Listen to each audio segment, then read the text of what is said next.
Seja muito bem-vindo a mais um vídeo. Eu sou o Victor e você está no canal V12 Vascaíno.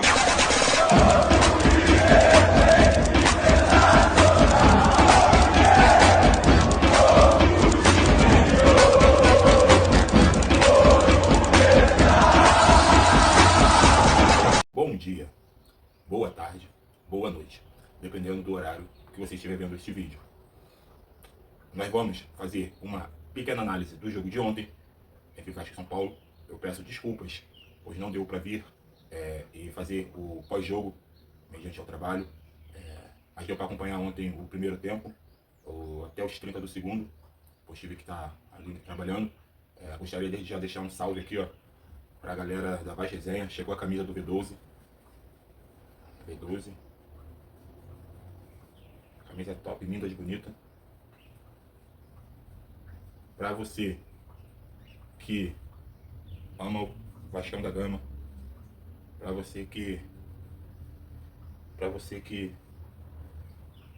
é morador da Baixada e por vezes não tem muito local para assistir um jogo, vou deixar aqui o link do Instagram, chamar lá no direct, para ter uma camisa linda como essa também, para você estar aí fortalecendo cada vez mais o nosso grupo e poder estar junto em família, se confraternizando, sorrindo, se estressando, falando mal de jogador, falando mal de técnico, mas sempre num ambiente bem familiar. Valeu, galera? Salve isso? Vamos lá. Eu, no contexto do jogo, assim, talvez seja toma aí, torcida, vocês não queriam tanto, sabe? Vocês não queriam tanto o Vasco com o Payet e o Felipe Coutinho?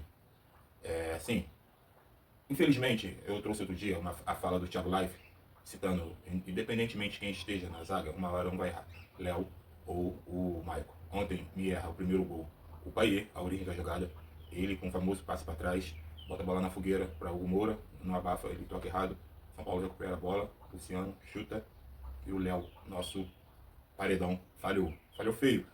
Não tem crédito, sabe? Ontem eu citei, eu queria ver a postura do time, como o time iria performar. Até a hora do gol, por incrível que pareça, o Vasco dominava a partida. Saiu-se a bola, São Paulo tentou fazer uma abafa, o Vasco reteve a bola e dominou as ações.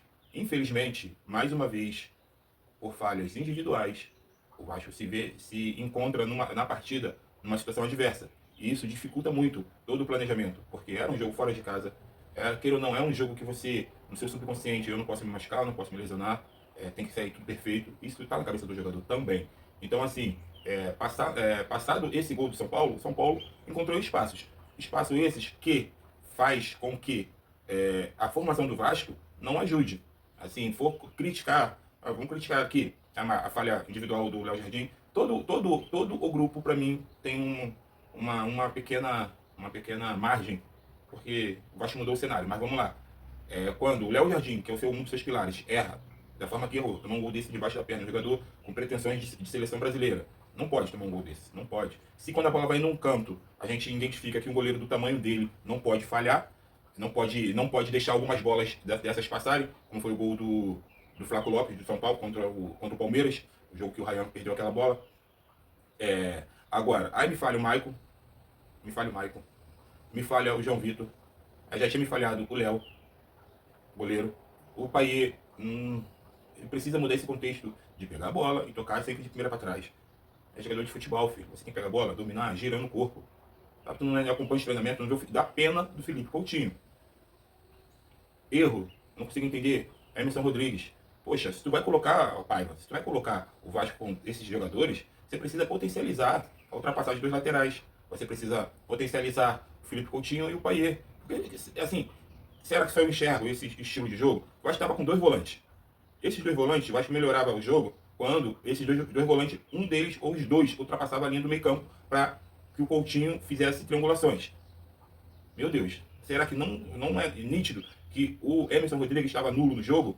Traz mais um meio campo, deixa o Felipe Coutinho flutuando junto com o Payet e fecha a linha de meio campo. O Vasco sempre é engolido no seu meio campo. Aí o Piton, que está caindo numa queda técnica drástica nesse momento da temporada, é engolido. São Paulo jogou nas costas dele. Por que não entrou com o Vitor Luiz, ou então entrou com o Leandrinho, de cara que tem mais esse pulmão de ir e voltar? O Piton não é esse jogador de ficar batendo, voltando.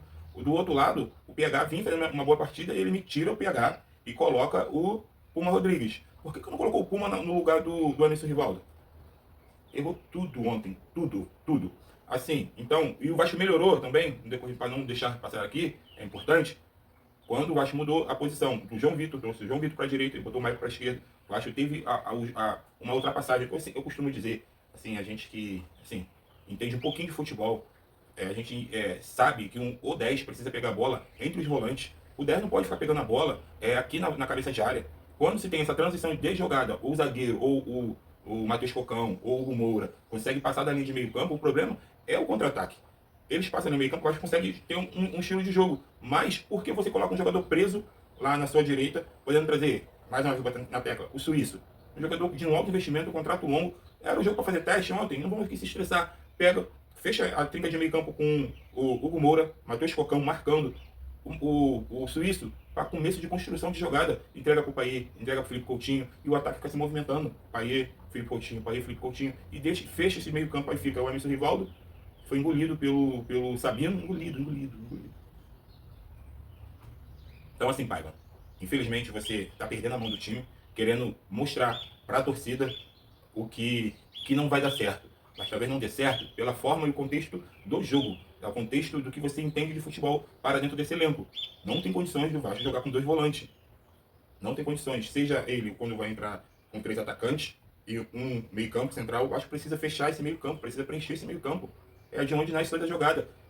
Quando você domina o meio campo, o time adversário, tecnicamente, teoricamente, vai ficar perdido na partida, porque é onde nasce a jogada. E o Vasco tem uma boa construção da zaga, bate a bola no pé do Matheus Carvalho, ou então do Hugo Moura, aí tenta achar o Pitão, tenta achar o PH. O melhor jogador do Vasco no primeiro tempo, Machado do PH, do Felipe Coutinho, foi quando o PH trouxe para dentro e esticou no Felipe Coutinho, que ele deu um pouquinho o passe profundo. Se ele só domina a bola, diminui a passada, o zagueiro automaticamente teria que diminuir ainda mais a sua velocidade para não dar um encontrão no Felipe Coutinho, senão seria um pênalti muito claro. Mas enfim, assim, de se jogar fora dessa partida? Não, eu vou enxergar o copo meio cheio. Por que eu vou enxergar o copo meio cheio? A partir do momento em que você pega uma terra arrasada, não tem como piorar.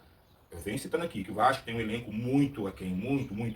A gente está aqui como um franco atirador numa semifinal de Copa do Brasil, com chances reais de chegar a uma final? Sim. Porém, a torcida precisa entender que o Vasco tem um time limitado. Agora, o que acontece? Se o Vasco tem 2 ou então mais um bom zagueiro, João Vitor ontem falhou no gol, logo no primeiro minuto do segundo tempo, isso joga por terra todo o planejamento, todo o papo de vestiário.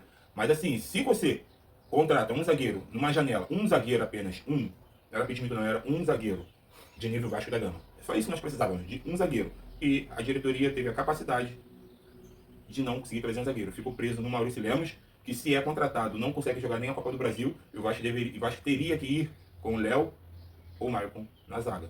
Enfrentar potências, times que investiram pesadíssimo para ser campeões. Talvez a pretensão do Vasco no início do ano não era chegar numa semifinal, mas ela não caiu no colo, nós chegamos. Agora que chegou, precisa jogar de uma forma, sabe, mais honrosa.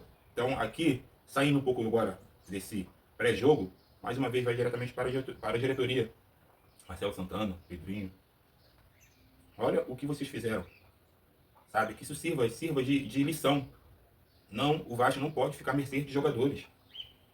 Se investiu tanto no Maxime, se investiu um dinheiro alto no Maxime, por que não se investe um dinheiro, alguns milhões num outro zagueiro? E traria um outro zagueiro, vai estar performando melhor. A diferença de um jogador, de um líder em sua posição, faz toda a diferença. Felipe Coutinho não mudou o conceito de meio campo do Vasco? A bola não parou de ser só pelas laterais bicão, então na lateral cruzada? O Vasco não tem uma triangulação hoje? Porque chegou um cara que tem uma liderança técnica. O Vasco precisava de um líder técnico na zaga, que ajudaria muito mais o João Vitor.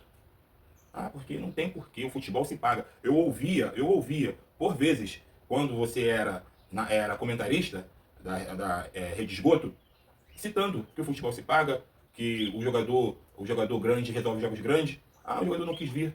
Qual foi a proposta? Qual foi como que você induziu? Como que você seduziu o jogador a vir para o Vasco? Tudo bem, estamos aí no primeiro mandato de sua gestão, mas assim, acho que a gente não pode criticar hoje o CPF Maicon, não podemos. CPF Maicon, CPF Léo, podemos. Quando você chega ali e planta um alface, não tem como você querer colher um jamelão, colher uma goiaba, colher uma jaca, uma manga, não tem como. Você vai colher o alface, porque você plantou o alface. E o Vasco está colhendo os frutos de sua própria semeadura. O Vasco teve a capacidade de passar uma janela inteira e não trazer um jogador. Então isso é erro administrativo. Então tem que se cobrar a administração, as pessoas que gerem o futebol. Vai cobrar um cara que é fraco tecnicamente? Todo mundo já percebeu isso, a zaga do Vasco é fraca. De contrapartida, as falhas individuais, ontem como a do Jardim, a queda técnica do Piton, acabou, filho. Então assim, já mata metade do Vasco, quando vai, o Piton, eles anulam o Piton. Quando anula o Piton, acaba o Vasco. O Vasco fica sem a saída de bola, o Vasco fica sem essa principal característica que é o arco.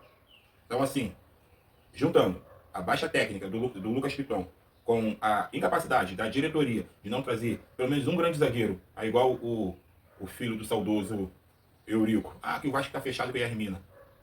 Tô esperando a Hermina, talvez para 2050. Porque o Sérgio Ramos tá pedindo muito caro.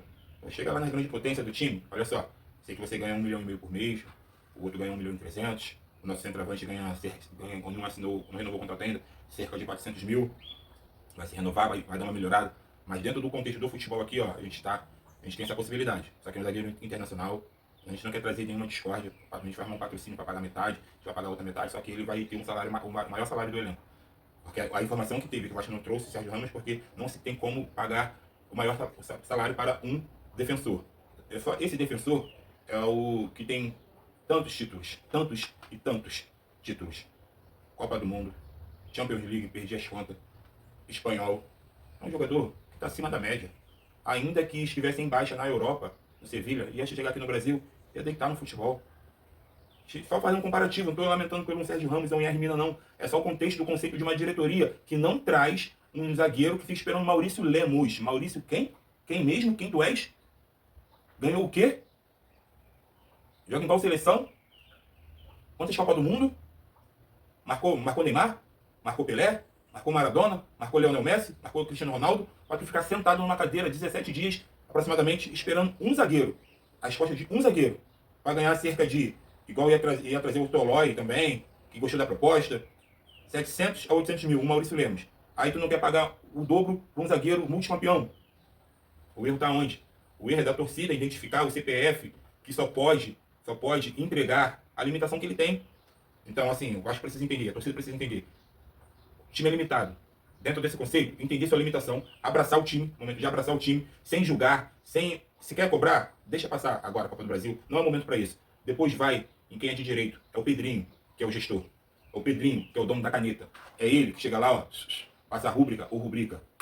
É ele que dá o aval. Não posso mexer. Filho, olha só, arruma-se um jeito, arruma um patrocínio, dá-se um jeito, porque esse é o papel do gestor. Resolver, não chorar em cima das dificuldades, em cima das variáveis, em cima das incógnitas. Não tem que. Precisa-se fazer investimento para que se tenha um retorno. Porque se o Vasco hoje tem, talvez um Hermina na zaga, talvez um Sérgio Ramos na zaga, não falando de Maurício Lemos não, que não iria subir o sarrafo dessa maneira, melhor do que Maicon e Léo, beleza, mas enfim. Ó, gestão tá aqui, ó. Você tem que pensar à frente. Aí você sentou, agora enxerga e vê essa zaga que você não teve a capacidade de trazer. Então hoje, para mim, o principal culpado é o gestor, não é o CPF. Porque o CPF entrega aquilo que tem. E essa zaga vai entregar isso. Um gol por jogo, no mínimo. Ontem foram 3, infelizmente. Tamo junto, galera. A correria tá grande. A gente vai encerrar por aqui. A gente tenta aí trazer ao longo do dia, então amanhã, toda a repercussão, tudo que envolve o nosso Vasco da Gama. E amanhã, talvez, estarei lá no treino de São Januário, junto com a galera da Vaz Resenha. Para mais informações, acione aí o Instagram para ficar bem informado. Vai sair um galerão daqui não, aqui é Queimados, Rio de Janeiro, mas de Engenheiro Pedreira, para estar acompanhando o nosso time, estar apoiando, sentindo essa atmosfera, entregando todo amor, todo carinho, porque aqui é Vasco. Hashtag igualdade no futebol, o nosso Vascão é para quem acredita. Tamo junto, tropa.